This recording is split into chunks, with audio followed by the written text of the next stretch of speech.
Hello, today I'm in Subaru Legacy. In this video I'll show you how to use front wipers.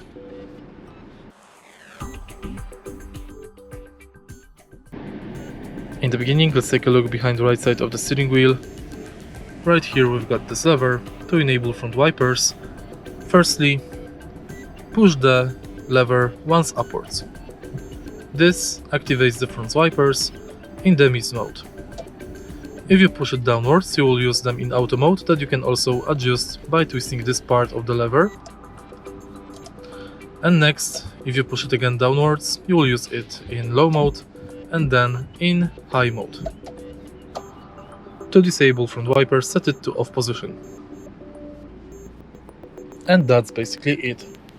If you find this video helpful, please leave like, comment and subscribe.